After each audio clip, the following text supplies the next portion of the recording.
Hey everybody, welcome on in to Sports Live in the 215. Today we'll discuss the Eagles' 41-7 beatdown of the Dallas Cowboys. I mean, this game was just an exhibition of dominance. Even with playing not just one backup quarterback but two, the both they both Tanner McKee and Kenny Pickett were absolutely tremendous. Kenny was 10 for 15 he had 10 for 15, I forget how many yards and one touchdown, and then plus the 3 for 4 from Tanner McKee and two touchdowns. So that was 10 plus 3 is 13, plus the one incompletion from Tanner is 16. So both backup quarterbacks were 13 for 16 for 3 passing touchdowns and a rushing touchdown from Kenny Pickett. Saquon Barkley was absolutely tremendous. Both your top two receivers, and A.J. Brown and Devontae Smith, they each had over 90 yards. Or Smith might have actually had 90. You guys can, of course, correct me in the comments. But this team just absolutely dominated a Cowboys team that had been playing well in recent weeks. But the Eagles just they let the Cowboys have one drive, and they scored a touchdown on it, and then the defense was like, nope, we're taking this game over now. They certainly did. Cooper Rush, he's just an absolute garbage football player. The only reason he had as many wins as he did is because when he played before, he had all these healthy weapons around him to make him look better. So the Eagles definitely exposed the Cowboys backup quarterback, which is always good to see.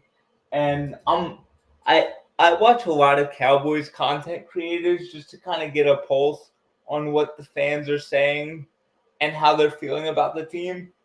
And there was a creator by the name of Mark Holmes, and I watched the video he posted. I want to say it was earlier today, and it was just so good to just see him squirm and bitch, moan, and complain. It just felt so good. I don't often take joy in the misery of others, but that there can be an exception for Cowboys fans, because hearing them just squirm and complain is just an absolute joy. Nothing else will make me happier. Like the second coming of Christ could come down on earth, and it would pale in comparison to hearing the Cowboys organization and that awful, terrible, no good, very bad fan base squirm. So yeah. But I mean, in all seriousness, seeing the second coming of Jesus would be pretty cool. But anyway, I guess he technically already had a second coming because he did rise from the dead. But anyway, I digress. Yeah, Saquon Barkley got over 2,000 yards. Now he only needs 100 yards or 101 yards to pass Eric Dickerson's record of 2,105 yards, which hopefully he gets that. Side note, Eric Dickerson, who the hell are you, dude? I get it, you're a Hall of Famer, but he had the nerve to say that he would not be happy for Saquon Barkley if he was to break his record. Like, I get it, that's a record that stood for 40 years at this point, but it's like, dude, like, you, you gotta at least be happy for the guy. Like, I know, like, you worked really hard to get that record back in '84 when you saved the NFL from, like, essentially not being the same league that we see today. But I just think that's a very weak stance for Eric Dickerson to have. He's of course entitled to his opinion. He's also of course entitled to be wrong. There was one, but yeah, I definitely think Saquon's gonna break the record, and to make it even sweeter, it'll be against the New York Giants. Imagine the year after releasing a guy, he's on the verge of breaking the NFL rushing record that stood for 40 years against you. And it really just, it reminds me of the saying, turnabout's fair play.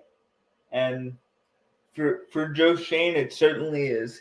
He's definitely losing his job. I'm not sure if Dable will or if they'll let him develop like Cam Ward or Shadur Sanders, whoever the Giants decide to draft.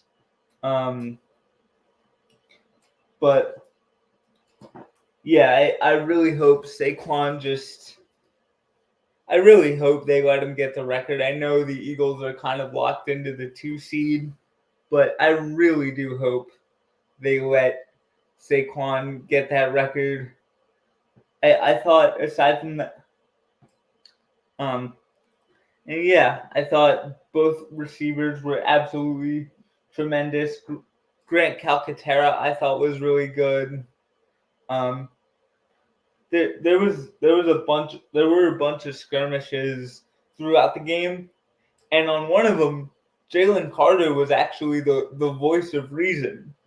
If Jalen Carter is the voice of reason, something is clearly kind of clearly very messed up. But I'm glad to see Jalen Carter start to kind of mature, because we're gonna need him, especially going into this playoff run.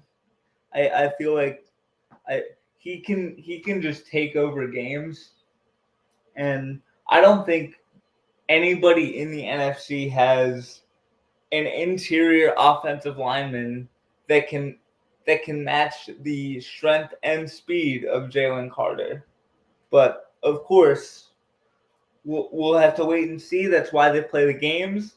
I feel like I feel like Jalen can just dominate everyone he goes up against. I feel like he's the most dominant interior defensive lineman that I've seen play, maybe since Corey Simon or Fletcher Cox. Probably Fletcher Cox, honestly. I know Brandon Graham has kicked inside from time to time, but he's not a primary defensive tackle. Like, Jim Schwartz would often have Brandon Graham match up against the guard just because he'd be a lot faster than most of the guards he'd be going up against. So, but I do feel like Jalen Carter is the best interior defensive lineman that I think I've ever seen. Let me know. Let me know who is the best interior defensive lineman that you guys in the comments have seen for the Philadelphia Eagles. There's been some good ones. There's been Reggie White, Jerome Brown. Like, some guys that are really good. I know Jerome Brown was taken from us too soon, but during his 5 years in the NFL, he was just an absolute game wrecker. He could rush the passer. He could stop the run. He could do anything you would want a defensive tackle to do. And I was about to say no wonder he's a Hall of Famer, but I'm not even sure if Jerome Brown is in the Hall of Fame. And that's another thing you guys can verify for me in the comments. I would really appreciate it. But anyway, I thought our defense was absolutely suffocating. They took a bad Dallas Cowboy team and just beat the brakes off them after they got that one touchdown. It just feels so good knowing that we have been one of the best teams in the NFL for 7 years. And in that time, I want to say we've only had one losing season. And that was the weirdest year of all, 2020. So it just speaks to the consistency of this team. And I know Nick Sirianni wasn't there for all 7 seasons, but he definitely deserves his flowers. There's so many people still in this fan base that says he can't coach, but he is the second most wins in 4 years. And the guy in first place was actually 49ers legendary coach George Seifert. So that's pretty good company for Nick Sirianni. So for all those people who say he can't coach, Uncle Dan and the boys in my cousin's bachelor party group chat, what does that stat say about how you like how you approach watching football and critiquing head coaches? The fact that your head coach is second in the NFL in winning percentage in his first 4 seasons, right up there with a Super Bowl winner, is really really impressive. And Nick Sirianni really does deserve his flowers. Don't, Eagles fans, please do not do what you did to Andy Reid. Don't call for his job until he has like a couple bad losing seasons, which something that contributed to that was his son overdosing on drugs. So you really don't know what the guy is going through.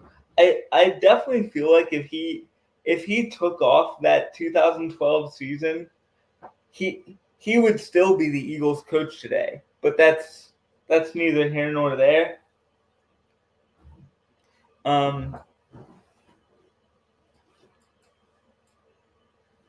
What else? Yeah, I thought I thought our offense was absolutely tremendous. The defense was just suffocating. They absolutely pounded the Dallas Cowboys like they were a piece of chicken before right before you make chicken parm. But yeah, this Eagles